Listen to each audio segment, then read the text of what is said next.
मैं बहुत सालों से संतों के पास जाता हूँ महाराज जी, पर आपने बिना श्लोक, बिना चौपाई, बिना छंद, बिना सोटा के आपने वो शास्त्रों को मुझे उत्तर दिया है महाराज जी, जिन प्रश्नों को मैं बहुत संतों से पूछा। तपस्या किया है गृहस्थी में, तुम ऐसे मत समझो कि अगरबत्ती दिखाई दिए कैलेंडर को या लड्डू गोपाल को, अब ठाकुर के धाम गए। तपस्या करी है गृहस्थी में, सत्य पे। जय जय श्री राधे। आइए, आज हम सुबह से प्रयास कर रहे हैं, वैसे हमको शाम होने वाली है, सुबह से किसी संत का दर्शन नहीं हुआ।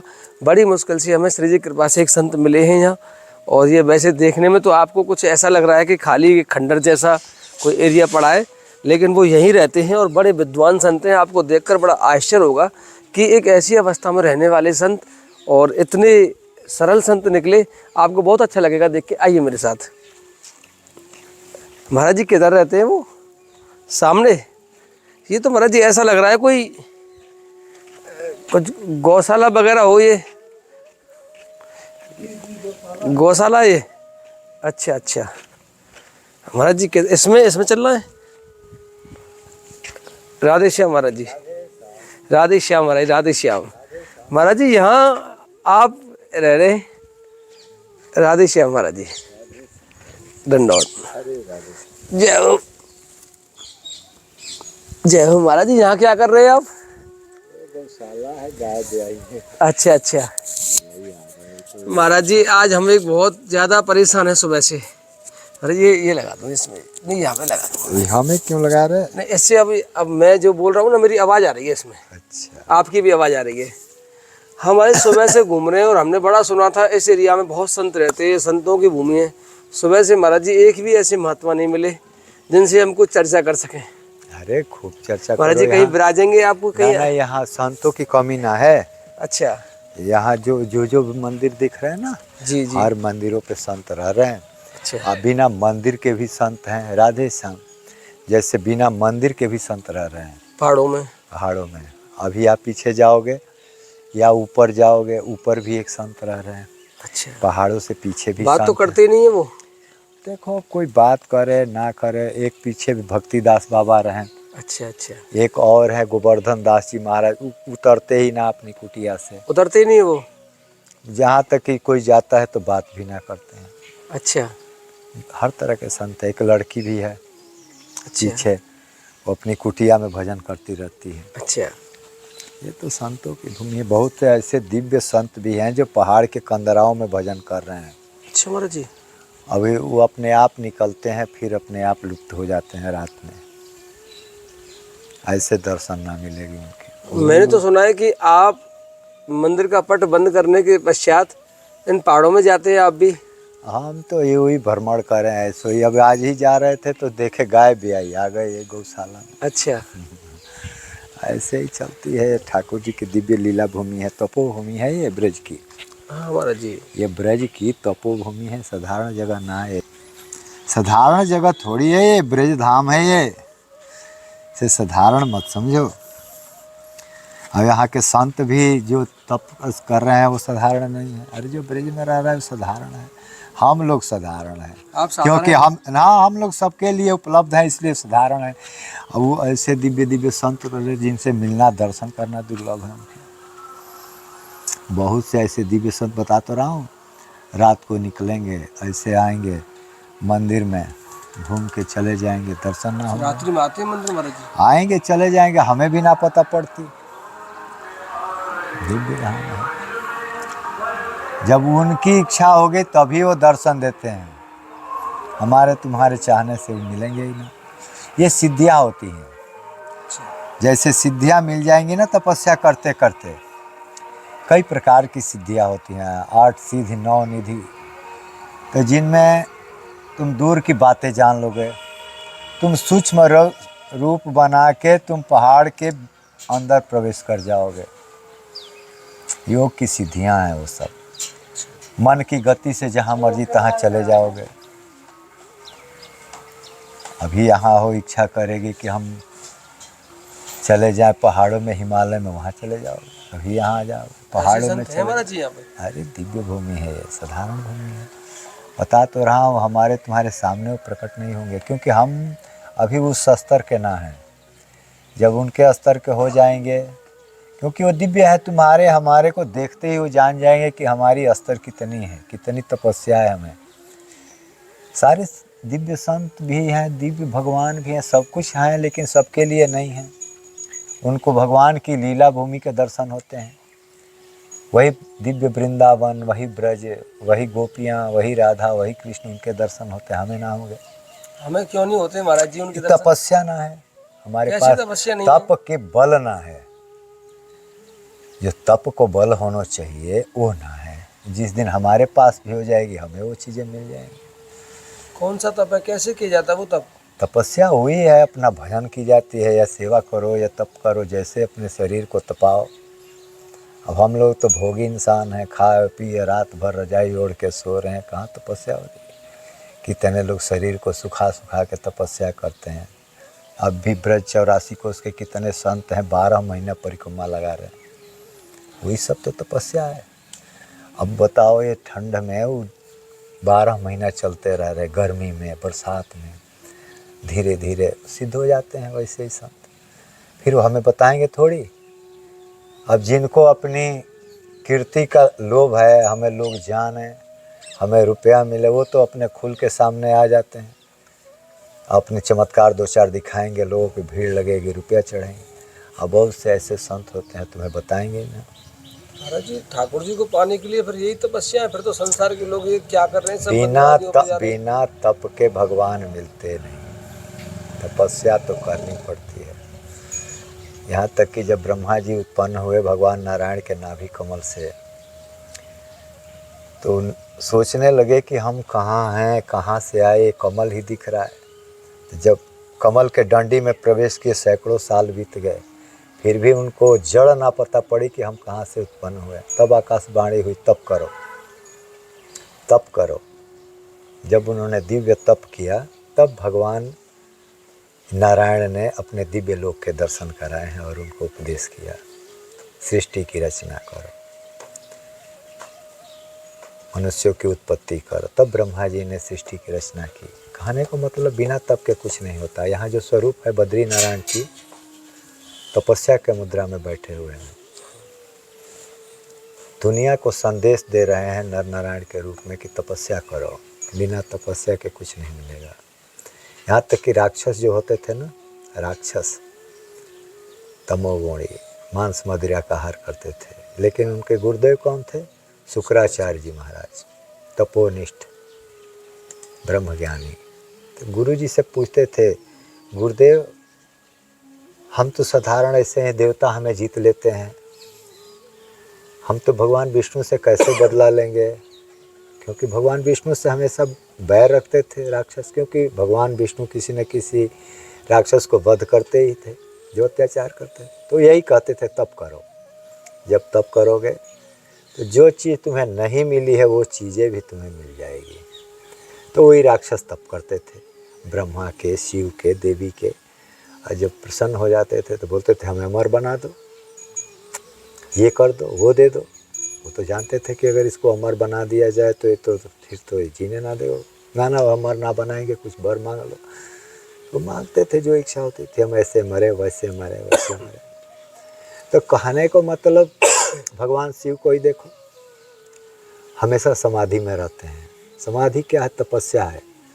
तपस्या जो भी करेगा वही पार, चाहे नारद जी हो, सनक सनंदन सनातन कुमार हो। महाराज ये संभव कहाँ है तपस्या आज की? बिना तपस्या के, देखो एक बात बताओ तुमको, बिना तपस्या के जो चीज तुम चाह रहे वो ना मिलेगी। तो क्या मिलेगा? हम या मिलेगा तुम्हें जो पूर्व जन्मों के संस्कार या तुम्हारे कर्म फल हैं, जब हमने पिछले जन्म में कुछ कर्म किए हैं, हमें तुम्हें दिख तो ना रहा कि हमने क्या करी, नहीं पता, लेकिन कुछ ऐसे कार्य किए जिनके फल स्वरूप मनुष्य योनि प्राप्ति हुई, कुछ अच्छे कर्म किए, फिर ब्रज धाम भी मिल गए। ये कुछ ऐसे पुण्य कर्म किए होते हैं जिसके फल स्वरूप हमें ये सब चीज़ें मिलती हैं। अब फर्क यही है कि अब हम आगे यहाँ किससे आगे क्या कर रहे हैं, क्योंकि भगवत धाम प्राप्त करना, भगवान को प्राप्त करना साधारण खेल नहीं है। जंगलों में जा जा के लोग कंद मूल फल खा के तपस्या करते थे पहले के ज़माने में। पढ़ते थे ना, तमाम शास्त्रों में सुनी होगी या टीवी में ही देखी होगी, या रामायण महाभारत जो कुछ में दिखाते हो कैसे तपस्या लोग कर रहे हैं। नदियों में स्नान करना, जंगल में ढूंढ के स्वयं लानी है कंदमूल फल, और कुटिया में रहनी, तरह तरह के जंगली जीव, कितना भयानक लगता होगा उन जंगलों में रहना। लेकिन एक भक्ति मार्ग भी तो होता है जिसमें वही भक्ति मार्ग है। भक्ति मार्ग क्या है? गृहस्थ में रह के बहुत देखो, गृहस्थ में रह के भजन करना सभी करते हैं, कौन ना करता? हाँ महाराज जी। कौन गृहस्थी ना करता भजन? तुम ये बताओ। थोड़े बहुत तो सभी करते हैं। कौन मंदिरों में ना जाता? करोड़ों लोग आ रहे हैं ब्रज में, कोई अयोध्या जा रहा है, कोई प्रयाग नहा रहा, कोई हरिद्वार रहा, लेकिन फिर लौट के वही काम कर रहे। क्या वो राजा महाराजा घर में रह के भजन ना करते, या वो साधु संत, उनको भी तो घर में ही सिद्धि मिल जाती। वनों में क्यों जाते थे? क्यों वनों में जाते थे? इसलिए वनों में जाते थे कि ये राग द्वेष मोह माया काम क्रोध लोभ छूट जाए।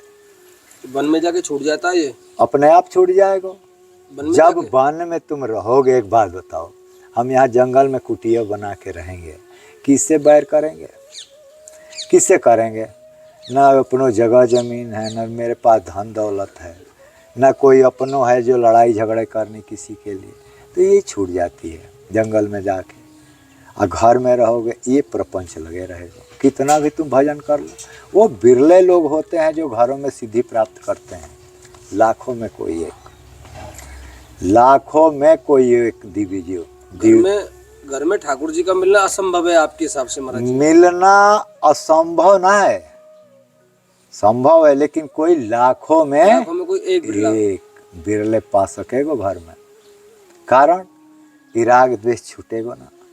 तरह तरह के राग द्वेष हैं संसार में, घर परिवार में। खान पान सही ना है, माहौल सही ना है, गृहस्थी चलाने के रुपए चाहिए, रुपया लाने के लिए तरह तरह के उपक्रम लोग करते हैं, नौकरी करते हैं, झूठ बोलते हैं, रिश्वत खाते हैं। राग द्वेष तो घरों में रह के बहुत लोगों का था। अजामिल का देख लो, अरे वो देख लो आप, सुनो, राग द्वेष नहीं थे। अजामिल कौन था? ब्राह्मण था अजामिल महाराज जी। कितना बड़ो पापी पाप को काम किया। पीछे अजामिल को चरित्र तुमने देखो, जब उन्होंने यमराज के दूतों को देखा, उसको नरक में ले जा रहे थे। कहाँ ले जा रहे थे? उसको नरक में ले जा रहे थे खींच के यमराज के दूत। अपने पुत्र को नाम लियो नारायण, भगवान के पार्षद आए तो वो छोड़ के चले गए, उसको बैकुंठ ना ले गए। तब उसके दिमाग में आयो, अरे मैं कितनो गलत था, आज मैं नरक में जाता। तब वो छोड़ के घर हरिद्वार में जाके तपस्या की है अजामिल ने। अजामिल बाद में महाराज जी? तब जाके हरिद्वार में जब मरो है, तब वही पार्षद आए और तब वो बैकुंठ धाम को गए है। तो बिना तपस्या किए कैसे चले जाओगे? ये तो नहीं सुना कभी। ये सुना है कि मरते समय केवल वो तो यमराज के दूत भगे हैं और भगवान के पार्षद आए हैं वहां। पार्षदों से बोलने की कोशिश की है, वो तुरंत वो भी चले गए हैं।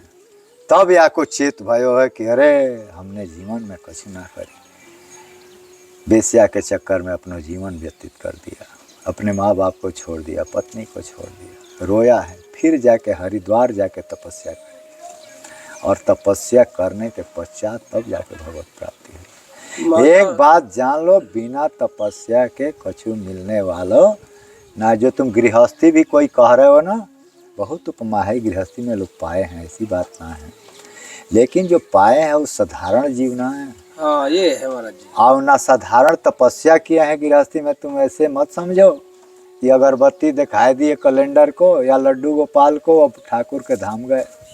तपस्या करी है गृहस्थी में, सत्य पे चले हैं वो माँ सत्य के मार्ग पे चली है, वैसे कर्म किए हैं, तब जाके ठाकुर जी मिले हैं। जो भक्तमाल में कथाएं आती हैं, अनेक गृहस्थी हैं ठाकुर को पायो हैं, ठाकुर ने दर्शन दिया है, लेकिन उनके कर्म के देखो पीछे भक्तमाल में उनका चरित्र पढ़ोगे तो हृदय कांप उठेगा, अरे इतने बड़े बड़े काम किए हैं। तो वो ऐसो गृहस्थी सब ना बन पाए। हमने बताई तो लाखों में कोई एक, कोई लाखों करोड़ों में एक वैसे होएगा। कारण कि गृहस्थी में रह के इन जंजाल को सामना करना बड़ो कठिन है। तो महाराज जी फिर ये क्या है? जैसे हमको संत लोग ये जो मार्ग देख रहे हैं ना, घर बार जैसे घर बार छोड़ दिए, संन्यास ले लिए या मंदिर पे या कोई अयोध्या चले गए। अब जंगल में तो मुश्किल ही लोग जाएं, फिर भी धाम में भी रह सकें, तपस्या करें, तो ये सरल मार्ग हो जाता है तपस्या के लिए। क्योंकि आधी व्याधि तो तुम्हारी कट गई, छोड़ते ही कट गई, छोड़ते ही कट गई। अच्छा। जो तरह तरह के तुम्हारे अंदर जो काम क्रोध लोभ की परीक्षाएं होती, वो तो ऐसे ही तुम्हारी छूट गई। अच्छा। अब रह गए हो क्या, तो अब भजन करनी है। लेकिन यहाँ भी भजन में बाधा डालने के लिए तरह तरह के लोग हमें, घर से छूटने के बाद भी घर तो छोड़ दिया, अब यहाँ भी लोग रुपए के चक्कर में पड़ जाए, प्रतिष्ठा और पैसा दोनों मिल रहा है, फिर जाके कहीं आश्रम बनाऊं, मेरो नाम हो जाए, अरे मैं भी टीवी पे आऊँ, मुझे लोग जाने, हमें माला पहनाई जाए, हमारो बड़ो संसार में नाम हो जाए। फिर या के चक्कर में कितने भजन गंवा गए। मिलने को तो मिलेगी तीनों चीज़ें, क्योंकि भजन कभी व्यर्थ न जाती। एक बात याद रखो, तुम थोड़े भी भजन कर रहे हो, तुम्हारी व्यर्थ ना जाएगी, चीज़ें मिलेगी तुम्हारे के भी जो भजन करते हैं, क्या मिलेगी वो चीज़ें तुम्हें।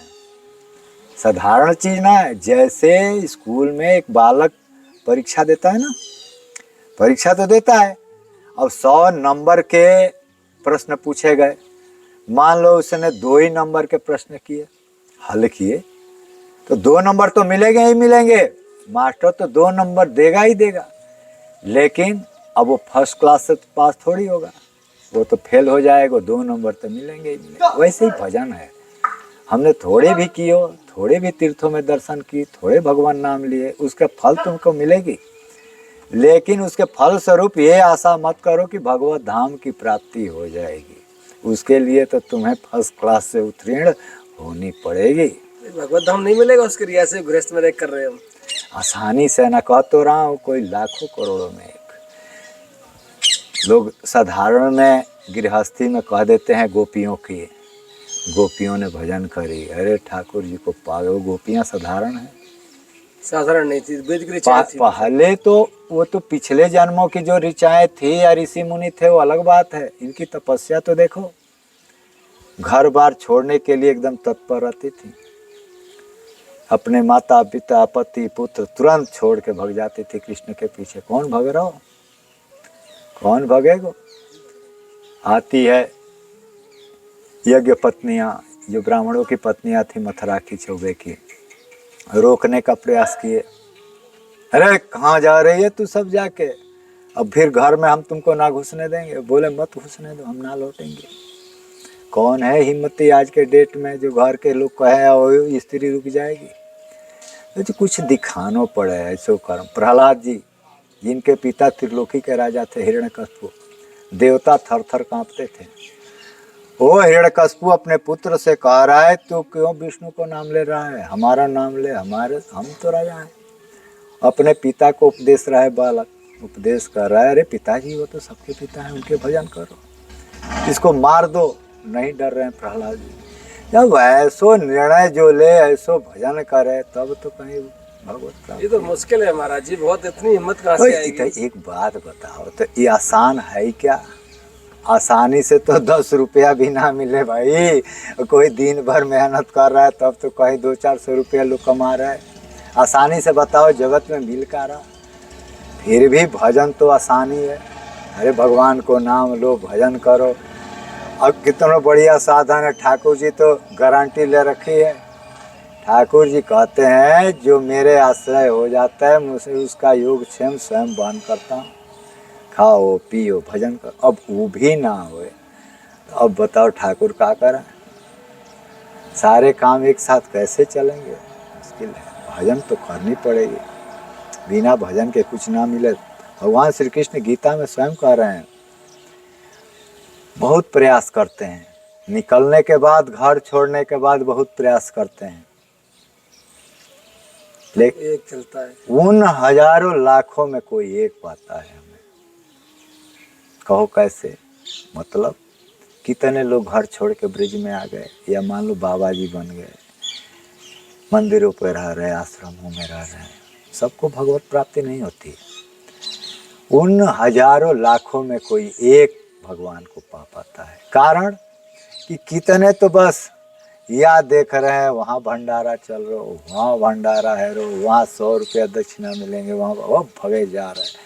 कोई को गांजा चाहिए, कोई को भांग चाहिए, कोई शराब पी रहो, कोई गाड़ी के चक्कर में है, कोई रुपया कमा के घर भेज रहो। घर तो छोड़ दिए, लेकिन अभी घर ना छूटो, घर भी रुपया भेज रहे हैं। घर से जुड़े पड़े हैं, यहाँ भेष बदल के रुपया कमा रहे हैं, भोगों में लगे हैं। तो कहाँ वो ईश्वर के पीछे भाग रहे हैं? उनकी तो तृष्णाएं ही ना मरी। तो जब सब कुछ, जंगल में क्यों जाते थे लोग? अब एक बात बताओ, जंगल की हमने बात कही, जंगल में जाने पे क्या रुपया मिलेंगे, भंडारे मिलेंगे? नहीं मिलेंगे महाराज जी। भाई अब जंगल में भंडारे मिलेंगे कि रुपया मिलेंगे, कि गाड़ी मिलेगी, कि बंगला मिलेगा, या कि जाड़े में रजाई तो सब गद्दा मिलेगा? हैं? कैसे भजन करते होंगे, थोड़ी कल्पना तो करो। नदी के पानी में नहाते होंगे, वाई में कहीं सिंह दहाड़ लगा रहो, कहीं सांप, कहीं बिच्छू दिख गए हो, बिजली को बल्ब भी ना है, न हाथ में टार्च है, जो जंगलों में तपस्या करते होंगे। तुम्हें कल्पना करो कि जहाँ कुछ न हो कैसे भजन करते होंगे लोग, तब तो ईश्वर की प्राप्ति होती है। फिर भी कलयुग में बहुत सुविधा है, चलो भाई जंगल में ना जा रहे, भगवान को नाम तो लो बढ़िया से। अब हम भी ना ले, फिर भी आशाएं करे सीधे गोलोक की प्राप्ति हो जाए, कैसे संभव है? अरे जो मिला, हम दूसरे के खा रहे, दूसरे के पहन रहे, तो थोड़े बहुत भजन कर रहे हैं, उसका पुण्य तो वही के खाते में चले जा रहे। तुम अपनी मेहनत से कमाए हुए धन हमको दे रहे, हम भजन करके क्या सब कुछ अपने पास रखेंगे? जो भजन करेंगे वो तुम्हारे खाते में जाएंगे। जंगलों में जाते थे, उनके भजन किसी के खाते में नहीं जाते थे। 100 रुपये में 100 रुपये उनको मिलते थे, कारण जंगल सबकी है, जंगली फल सबके हैं, तो इसलिए उनका भी है, तो पूरे के पूरे भजन उनको लग जाती थी। आजकल क्या है, हम पैसे ले रहे हैं, बड़े खुश है, अरे बढ़िया व्यवस्था हो रही है। अरे व्यवस्था तो तुम्हारी बढ़िया है, लेकिन जो थोड़े बहुत भजन भी कर रहे हैं ना, वो आके खाते में गए।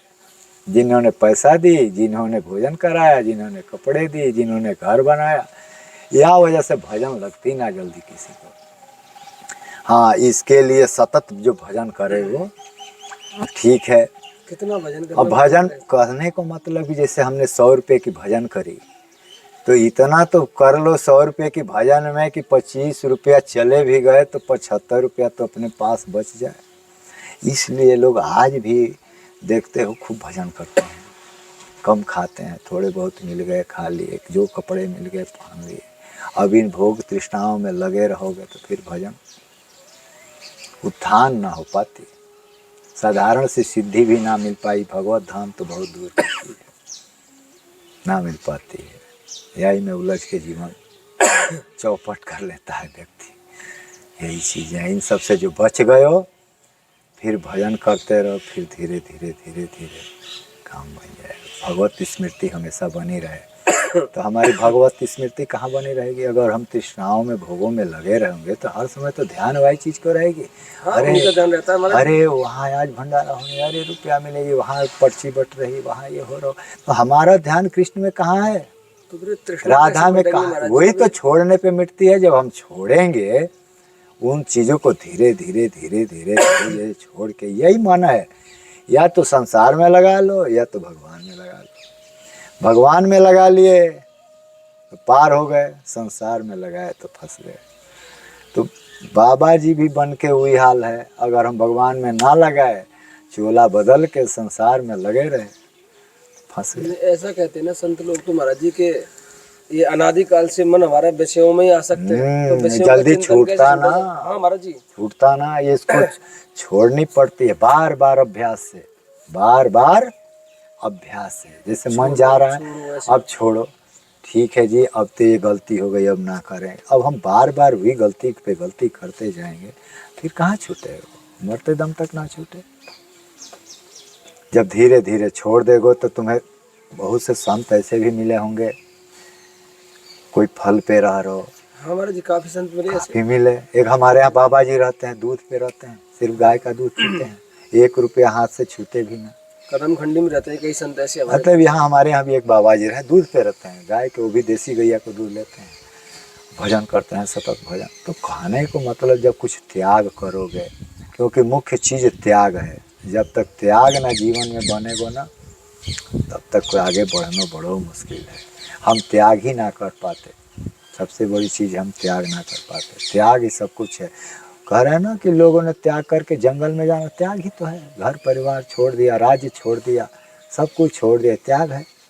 हम त्याग ही ना करेंगे, पकड़े रहेंगे तो फिर त्याग शरीर से और हृदय से दोनों से ही करना है। हाँ, शरीर से हृदय से वो चीज को जो त्याग दी सो त्याग दी। अब त्यागेंगे ही ना कुछ हम, ना पकड़े रहेंगे।